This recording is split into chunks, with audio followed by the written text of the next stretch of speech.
Welcome back. bod2 Castle is set in some 200 acres of grounds which include a walled garden, a perfect place for a musical interlude.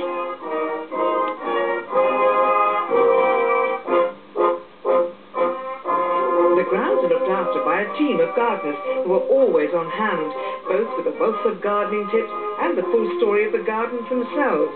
Our guide was Terry Shears. Some of these hedges actually date back to 1900 when they were planted by Thomas Mawson when he redesigned the gardens at bod2. The urn's old as well. That dates back to about the same period, and it's actually resting on a millstone that was used in the Williams family mill, and that was in the 1800s. In fact, the trees we've got on the parkland here date back to earlier than that, some of them to the 1760s. The mulberries, which we're very proud of. And of course they were always heated so they could produce fresh peaches for the table in March.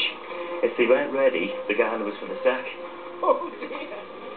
Part of the castle is also now home to the National Portrait Gallery's Victorian collection.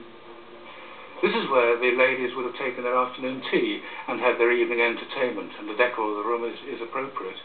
The whole house, really, it's a veritable who's who of Victorian people. We've got politicians, musicians, as in this room, explorers, even suffragettes, people who've really had some sort of influence on the life that we have today.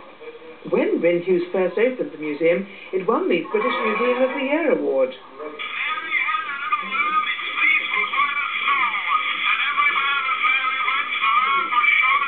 A wonderful collection, and certainly a highlight of any visit here. But don't forget, there's a whole world beyond these castle walls.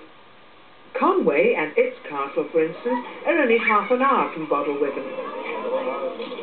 The smallest house in Britain? Well, at only 5 feet by 9, it certainly could be.